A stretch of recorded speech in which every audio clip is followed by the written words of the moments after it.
Yo, what's up? It's your boy JadeJonny back here with another video. Today is a special day.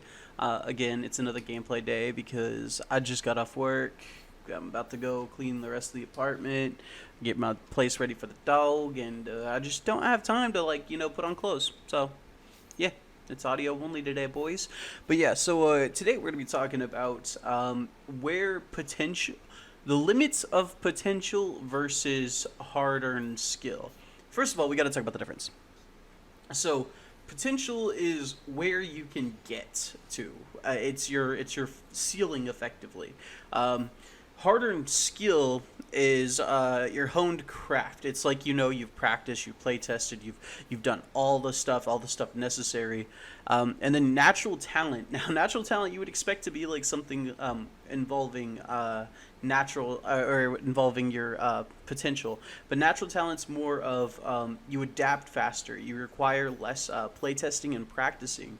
But natural talent doesn't always mean that you're going to end up being better than those who do practice or play test more.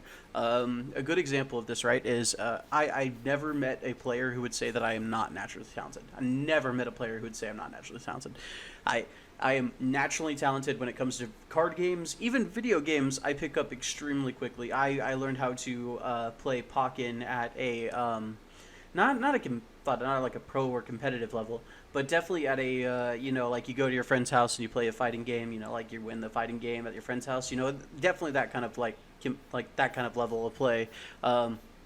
Very, very quickly. I mean, like, I only had the game for like 2 weeks and I was already beating somebody who'd played Pokken for or played fighting games like Tekken and stuff like that for years. So I mean, but I've never met a player who said that I was not now naturally talented.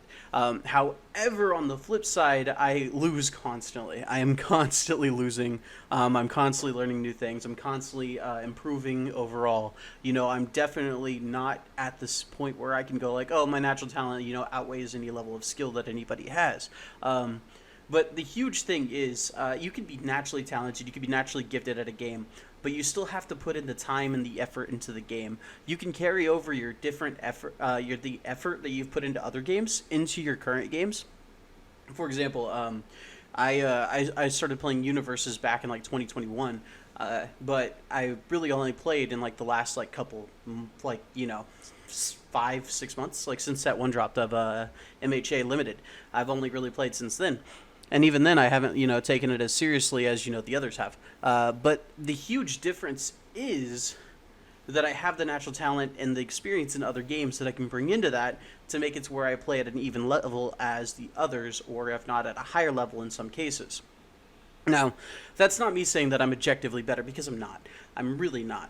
I'm still learning a lot myself. I mean, I'm still learning and adapting. And that's like something that a lot of players tend to forget that you still need to do, even being naturally talented. You still need to learn and adapt to the deck that you're playing against the player's playstyle that you're playing against. If you're playing against a super aggressive player, you need to be more defensive. You need to be more on the defensive side. You can't be heavily offensive if you're playing against a player who does prefer that offensive playstyle.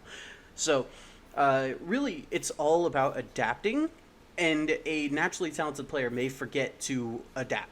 And that's really where the honed player, will see flaws like that the player's not adapting to their playstyle, and they'll be able to go like, okay, well, if they're not going to adjust their level of play for what I'm doing, or they're not going to adjust their pattern of play for what I'm doing, then I need to just continue what I'm doing, if even more, get even more aggressive, because they don't seem to understand the ability to how to do that.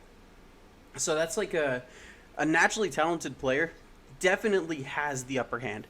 I mean, I can spend, hours less thinking about the game, practicing the game, play testing, deck building. I can spend, 30 minutes play testing a deck, or 30 minutes building a deck, and then another 2 hours play testing the deck, and it effectively makes up for 4 to 6 hours of them play testing the deck, because I understand the deck at a better point and a faster rate. But that doesn't mean that I'm going to be better at the game, because there are still nuances that a more experienced player knows about the game than I do.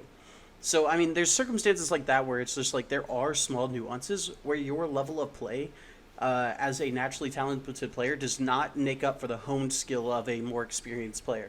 But definitely knowing your flaws as a player is definitely the best way that you can improve as a player. Knowing that you're a naturally aggressive player is definitely great whenever you go up against a higher level of player, because then they'll be able to go like, then you can realize, oh, they realize that I'm playing super aggressively, and you'll know to play more defensively, or you'll know to lay it on heavier depending on how they're adjusting to it.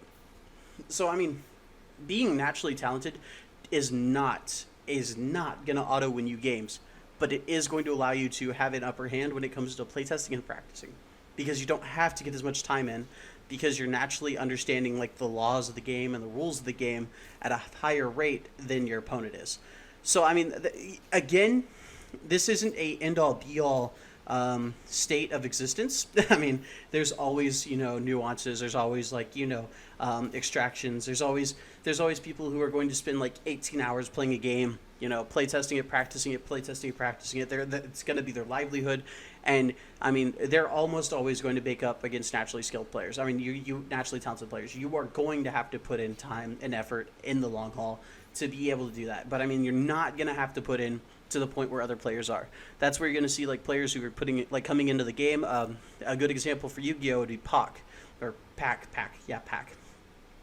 came into the game, naturally talented player, really amazing player, and he made shockwaves for the community because he was like immediately entered the game, top cut, like awesome player, playing against some of the best players at a high level of play and understanding ratios at a higher level than most players do without actually, being involved in the game for an extended period of time.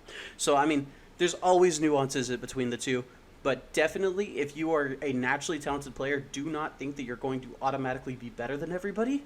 Do be confident in your ability, because a naturally talented player is an amazing thing and is extremely rare to find in communities nowadays. I mean, the level of play has gone up so much tremendously, and like every single community so compared to where it was like 2 years ago, right? The level of play is so much higher now. There is so much less room for mistakes than there ever was. So a naturally talented player being able to identify any mistakes they make, being able to understand patterns of play instantly, you are an amazing player and an amazing person if you're able to do that. But definitely do not think that that gives you an easy out. I have never thought it would give me an easy out, and I always understood that even despite being naturally talented, there are things that I can improve on, and there are always things that I can practice. So that being said, though, guys, I'll be seeing you guys later in another video. If you have any video ideas for discussion topics, go ahead and leave a comment down in the comment section below. And, yeah, that's about it. I'll be seeing you guys later in another video. Peace.